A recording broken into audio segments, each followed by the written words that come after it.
Hello guys, good morning. સ્વાગત છે તમારું આજના એક ફ્રેશ વ્લોગમાં. સવારમાં જો ભાઈ હું ખાઉં છું મારી ફેવરિટ ફૂલવડી. ભાઈ ફૂલવડી કોને કોને મારે ફટાફટ કોમેન્ટ કરજો. ફૂલવડી ચા ખાવાની મજા આવે, સારી ક્વોલિટીની હોય તો. અને ભાખરવડી મને બહુ ભાવે. તને ભાવે કે ન ભાવે? ભાખરવડી ભાવે, ફૂલવડી નો ભાવે મને. ફૂલવડીમાં ટૂંકમાં મીઠો કોઈ સ્વાદ ન હોય, પણ એકદમ ફરસાણ વાળો તીખો ટાઈપ લાગે ને. એમ તો ખાધેલી તો છે પણ મને ભાવે નહીં. ખબર નહીં, પહેલેથી નથી ભાવતી મને.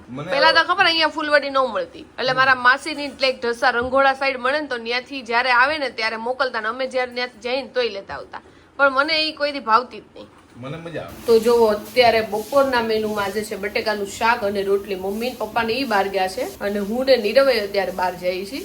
એટલે સ્પીડમાં આપણે બટેકાનું છાલ વાળું શાક કરી નાખ્યું છે અને લોટ બાંધી નાખ્યો છે. તો કઈ નહીં, જો ફટોફટ કામ કરી નાખી. જેવી રીતે તમે અમારી કોમેડી રીલ જોવો છો, અમે કોમેડી રીલ બનાવીએ છીએ બધી ઇન્સ્ટાગ્રામ ઉપર, એવી રીતે અમે ટ્રાવેલિંગ કરીએ છીએ અને તમને લોકોને મસ્ત વ્લોગ બનાવીએ છીએ. એની સાથે સાથે ટ્રાવેલિંગની ઘણી કોમેડી વસ્તુ હોય જેને અમે રીલમાં કન્વર્ટ કરીએ છીએ, તમારી સામે પ્રેઝન્ટ કરીએ છીએ. તમને એમ થતું હશે એ કઈ જગ્યાએ જોવા મળશે. અમે ઇન્સ્ટાગ્રામમાં નવું પેજ બનાવ્યું છે, પાયલ એન્ડ નીરવ. એમાં બધું ટ્રાવેલિંગની વસ્તુ આવશે. જે બે વસ્તુ અમને લાગે ઇન્ટરેસ્ટિંગ છે અને ખાસ કરીને તમને મજા આવે એવી અમે રીલ બધી શેર કરીએ છીએ. ડિસ્ક્રિપ્શનમાં તમને અમારું નવું ઇન્સ્ટાગ્રામનું પેજ મળી જશે અને કોમેન્ટમાં પિન કરી દઈશ, એટલે ત્યાં ક્લિક કરીને એ પેજને ફોલો કરજો. પાયલ એન્ડ નીરવ પેજનું નામ છે ઇન્સ્ટાગ્રામ ઉપર, અને એમાં મસ્ત કોન્ટેન્ટ નાખી દીધી. 4 રીલ તો અપલોડ થઈ ગઈ છે. 3000 નવા ફોલોવર એમાં શું કહેવાય જોઈન થઈ ગયા છે. ટોટલ હજી 3000 આજુબાજુ જ છે. તમે બધા લોકો ત્યાં ફોલો કરી આવો. મસ્ત કોન્ટેન્ટ આવશે, મજા આવશે. અને પર્સનલી મને મજા આવે છે, કારણ કે ઘણી વસ્તુ ટ્રાવેલિંગની હોય છે, એમાં અમે શેર કરીએ છીએ. તો ફટાફટ એમાં ફોલો કરી દો. અને હું જોઉં છું આંકડો કેટલા સુધી પહોંચે છે. 3000 ફોલોવર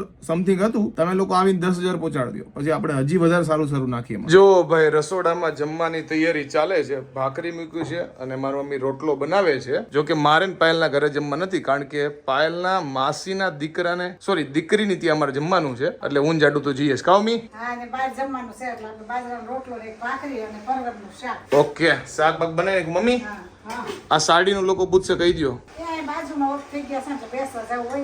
ઓકે, એટલે પહેરીશ. નકર લોકોને એમ થાય કે ભાઈ કોણ તમારા રિલેટિવમાં કોઈ એક્સપાયર થઈ ગયું. રિલેટિવમાં નહીં, પાડોશીમાં. કા તો આ મારા માસીની છોકરી બેન છે, આના ઘરે અત્યારે જમવાનું છે. જો આ મારા મામાની છોકરી બેન છે, અત્યારે જો પટ્ટી પાડે છે કે એકવાર કાચી પાડી લે. કેમ છે ધોળી બેન? અને એને રવો બનાવ્યો નહીં, આપણે ગરમા ગરમ ખાઈ લીધો છે. જમવા ટાઈમે મળે કે ન મળે. જો આ બધા અમારા ભાભી છે. કેમ છો બધા? અહીંયા જો આ બેન શું કરે છે, ચણાનો લોટ ચાળે છે. બધાય જમવા બોલાવે. જો બધાય જમવા આવો. અને જો આ મારા મામી છે અને આ મારા માસી છે. મારા એક જ માસી છે, તમને પહેલી વાર બ્લોગમાં જોવા મળતા છે. કેમ છે માસી? જો અમારી મમ્મી જેવા થોડાક લાગશે, બહુ તો નહીં લાગે. મારી મમ્મી કરતા થોડાક જાડા છે, બાકી આમ સેમ એના જેવા લાગે ને. માસી કેમ છો? સારું છે ને? મામી તમને કેમ છે? અને જો અહીંયા બચ્ચા પાર્ટી બેહી ગઈ છે. હાય કહી દો બધાય. હાય કહી દે. હાય ગટુડી. અંશુ હાય કહી દે. અને બાર હજી જો આયા બેન રહ્યા. આ જો મોટા બેનો આવવા માંડ્યા છે. આ બધી મારી ભત્રીજી છે. આમ જો કેવડી મોટી થઈ ગઈ છે. અને આ બધા મારા ભત્રીજી જ છે, પણ જો નાના મોટા છે બધા. તો બધાય ગ્રુપમાં છે ને ફરવાનું તો પ્લાન થાય. અહીંયા તે બધા હરિદ્વારની વાતો કરે છે અત્યારે. અને વાતો તો બહુ કરી, રિસોર્ટમાં જવાની, ક્યાં જવાનું, પણ એક કોઈ જગ્યાએ કોઈ ગયું નથી. ખાલી વાતો કરવાની, જ્યારે મળે ત્યારે પ્લાન મોટા કરવાના. હવે એટલે આ દિવાળી કે 5 વર્ષની દિવાળી એ નક્કી નથી કર્યું, પણ દિવાળી નક્કી છે હરિદ્વાર બધા જ જવાનું પાકું. હવે જોઈએ આપણે જઈએ છે કે નહીં. અત્યારે જો કે વરસાદ જેવો માહોલ થઈ ગયો છે બહાર, એમાં ભજીયા તો મજા આવી જાય. તો જમવામાં જો રીંગણાનું શાક છે, રોટલી છે, રવો છે, પછી દહીંની ચટણી છે, ગોટા છે, પટ્ટીના છે, બટેકા પૂરી છે, અને હજી જો ભજીયા ઓલી બાજુ હજી પડવાની શરૂઆત થઈ છે. આંબલીની ચટણી છે. તો જો હજી ડીશું બધાની તૈયાર થાય છે. તો હાલો બધા જમવા. અને આ બાજુ જો ટ્રાય થાય છે, જેટલા બને ને એટલા ટ્રાય થાય છે. અને અહીંયા બધી તૈયારી થાય છે. તો અહીંયા જો બધા જમવા જેન્ટ્સ બેસી ગયા છે અને અર્પિત નથી બેઠો, અમારા માસીનો છોકરો છે. અને બહાર જો બચ્ચા પાર્ટી ને બધા મોટા છે ને બધા બહાર બેઠા છે. અહીંયા જો આ બધા જમવા બેસી ગયા. તો અમે બે બેનું વચ્ચે જો ખાલી આટલા જ ભજીયા લીધા છે. કેમ કે અમે ગરમા ગરમ એટલું ખાધું છે ને, અમે રવો ગરમા ગરમ ખાઈ લીધા. બધા ભજીયા અમે ગરમા ગરમ ખાધા છે, એટલે પેટમાં જગ્યા નથી, પણ તોય આખી ડીશ ભરીને બેઠા છે. એટલે જ ખબર પડે, અમારા બે બેનું શરીર ઉપરથી ખબર પડે કે અમારે ખાવા જ જોઈએ છે. અને જો આ બધાય બેહી ગયા છે, મામી ને માસી જો બધાય બેહી ગયા છે અહીંયા જમવા, અને જે અડધા રસોડામાં કામ કરે છે. જો અહીંયા બધાય ભજીયા ને એવું લઈ લીધું છે. સૌથી પહેલા તો જમવા બેઠા ને સૌથી પહેલા મેં છે ને એક ગ્લાસ ભરીને છાશ પી લીધી. જો 1.5 ગ્લાસ છાશ પી લીધી એટલે હવે જમવાનું કઈ હાલશે નહીં, પણ તો આપણે લઈ તો લીધું છે. જો આ અમારા ભાભી આ અને અમે ત્રણેય વાતના ફટાકા માર્યા છે એટલે વાસો ઉટકવાનો અમારો વારો આવ્યો છે, કારણ કે હજી ઓલા બિચારા બેનો હજી તો તળે છે, હજી તો આવ્યા નથી. અમે બધાય જમી લીધું છે અને આ હજી જો બિચારા તળે જ છે ક્યારના, પહેલેથી છેલ્લે સુધી. ના ના ખાધા ભલે હોય પણ ગરમી બહુ ખાધી છે એટલે હવે ઈ બે જમે ત્યાં સુધી આપણે વાસણ બાસણ કરી નાખીએ. તો અહીંયા જો છોકરાઓ બધા સોડા પીવે છે અને આ બેન ને સોડા બાકી છે, અમે બધા પી લીધી છે. અને જો અહીંયા બધા અહીંયા બેઠા છે. આ એક જનક કુમાર ને એટલી ઉતાવળ છે ને કે વાત જવા દો, ઘરે જવાની એને ઉતાવળ છે. બહાર બધા જેન્ટ્સ બેઠા છે, બધા જો અહીંયા બેન હજી અમે હજી બેઠા ત્યાં તો બધા કે હાલો ઘરે. તો અમદાવાદ વાળા આજે મોજમાં છે, કારણ કે આજે રાત થતા છે ને લગભગ સાંજથી ઘેરાણું હતું વાતાવરણ, અને રાત થતા વરસાદ આવી ગયો છે, મસ્ત ઠંડુ થઈ ગયું છે. આખા અમદાવાદમાં એસી મૂક્યું હોય ને એવું વાતાવરણ થઈ ગયું છે. હું તો આ દિવસની વાડ જોતો હતો. મેં તો ચોમાસું આવે ને થોડું ઘણું ઠંડુ થાય, જોકે ચોમાસામાં બફારો એટલો થાય વરસાદ નહીં આવે ત્યારે, પણ જયારે વરસાદ આવ્યો ત્યારે મોજ પડી જાય ભાઈ. અને બીજા લોકોને વરસાદનું એટલું નહીં હોય, પણ અમદાવાદ વાળાને એટલે હોય ખાસ કરીને, અને મને વધારે એટલે છે કારણ કે અહીંયા ગરમી પડે ભૂક્કા કાઢે, એટલે વરસાદ આવે ને ઈ સમય અને શિયાળામાં થોડુંક ઠંડુ હોય. બાકી તો એટલે કે અહીંયા 12 માસ ઉનાળા જેવું જોઈએ અમદાવાદમાં. આજે છે સન્ડે એટલે સવારમાં 5:15 ઉઠી ગયા છે, પણ મમ્મીને ખબર નહીં હોય એટલે કાલ રાતે જો ગેટમાં લોક મારી દીધું છે, એટલે આપણે વંડી ઠેકીને જવું પડશે, કારણ કે સવારમાં કોઈને ઉઠાડવાથી લોક ખોલો. તો આપણે કેટલા દિવસથી નક્કી કર્યું છે કે આપણે છે ને હેર કટિંગ કરાવવા જવું છે. તો મેં વિચાર્યું છે ક્યાંક બહાર ફરવા જવાનું થાય ને ત્યારે આપણે હેર કટિંગ કરાવશું, ત્યાં સુધી નથી કરાવવું.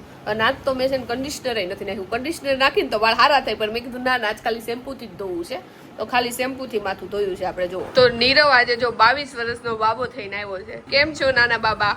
22 વર્ષના બાબા અરે 30 વર્ષની ઘરવાળી, કેમ મેચિંગ થાય? પેલા ઉંમર પૂછી હોત તો સાચી વાત છે, પેલા ઉંમર પૂછીને કરાય ને 22 વર્ષના બાબાને લગન. એટલા લગન કરવાની ઉતાવળ હોય, ફટફટ કરી નાખે ગવડી છોકરી વારે.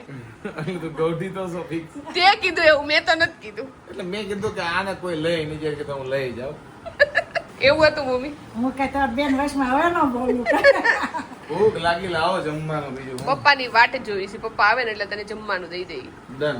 અને બધાએ બહુ કીધું છે કે તારે જે થાઈલેન્ડ ની તે લેંગ્વેજ બોલી હતી ને એના બધાએ બહુ વખાણ કર્યા છે. તો બીજી કોઈ લેંગ્વેજ ટ્રાય કરવા માંગશો? નો. એ કોઈ નહીં. મોહન વ્રત લેવામાં. મૌન વ્રત. તો હવે એક શબ્દ નો બોલતો, હું ગમે એ પૂછું નહીં, બરોબર છે? નીરવ તારો બર્થડે હમણાં આવે, તાર ગિફ્ટમાં હું જોઈ છે? હું જોઈ છે કે તો ખરા? પછી બીજું ગમે એ આપી દઈ, કઈ બોલતો નહીં હો. નીરવ હું જોઈ છે? મમ્મી નીરવ હું જોઈ છે ગિફ્ટમાં? હવે એને ખબર. એટલે તમે એના મમ્મી છો, તમને ખબર જ હોવી જોઈએ હવે ને. પસંદ પછી જેમ મોટા થાય એમ પસંદ અલગ થઈ જાય ને. હું જોઈ છે? મુક્તિ. મુક્તિ આ કોણ નવી છોકરી છે? જીતું માની. જેને હું કે અહીંયા એક પાયલ હચવાતી નથી, નજી તાર મુક્તિ જોઈ છે. લ્યો જેને સમજવાનું એ સમજી ગયા છે. મુક્તિ શાંતિ એક ઓ ત્રણ તાર મમ્મીએ 2 છોકરી માંગી લીધી, મુક્તિ ને શાંતિ. બોલ ત્રીજી કોઈ જોઈ છે?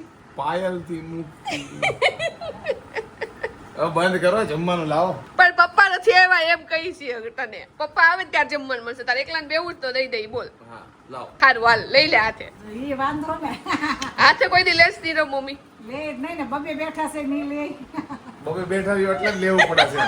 બેઠા છે તો બેઠા જ રહે છે. નીરવ એવું જ કે હું એને કાંઈક કહું ને એ કે હું બેઠો છું ને તું હું કામ ચિંતા કરશો? મેં તું એટલે જ ચિંતા થાય છે તું બેઠો છો, ઊભો થા ને તો જ ચિંતા ન થાય અમને. આજે હવારમાં ભંગોળે ચડી છે. ફંગોળે કાંઈ નથી ચડી. લ્યો આજે હવારમાં કેટલા દિવસે મારા મમ્મી પપ્પાને વિડીયો કોલ આવ્યો, બોલ એટલે ફંગોળે ચડીશું. ઈ લોકો કંઈક નાની એવી વસ્તુ લે ને તોય મારા પપ્પા છે ને વિડીયો કોલ કરીને મને બતાવે. ઈ લોકોએ નવું ફિલ્ટર લીધું, જૂનું હતું ને ખરાબ થઈ ગયું એટલે નવું ફિલ્ટર લીધું, તો એ બતાવવા મારા પપ્પાનો વિડીયો કોલ આવ્યો હતો. જોયું? આટલી નાની વસ્તુ તે મને બતાવે મારા પપ્પા. વાહ.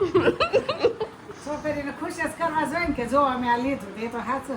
સાચી વાત છે ને. અને મને એવું લાગે અમારા ઘરમાં હું નાની છું ને એટલે મને એવું લાગે ને એવું જ છે મારા મમ્મી પપ્પા ને મારા ભાઈ બહેન કરતા હું વધુ વાલી. વાગ્યો છે 1:30 અને જમવાનું બાકી છે, અને એઝ યુઝ્યુઅલ રવિવાર છે તો ઇડલી વડા અમારા ઘરે હોય છે, અને આપણે જો દાઢી બાલ મસ્ત કરે એવા છે, કારણ કે આજે અમારા છે સ્નેહ મિલન લાઠિયાનું ખાસ કરીને. તો કાંઈ નહીં, નેક્સ્ટ વ્લોગમાં એ બધું સ્નેહ મિલન નહીં જોવા મળશે. આઈ હોપ કે તમને આજનો અમારો આ વ્લોગ ગમ્યો છે. ગમ્યો હોય તો શું કરો તમને ખબર છે, લાઈક કરો, કોમેન્ટ કરો, મિત્રો સાથે શેર કરો, ફેસબુકમાં ફોલો કરો, યુટ્યુબમાં સબસ્ક્રાઈબ કરો. મળે નેક્સ્ટ વિડીયોમાં. ત્યાં સુધી બાય બાય.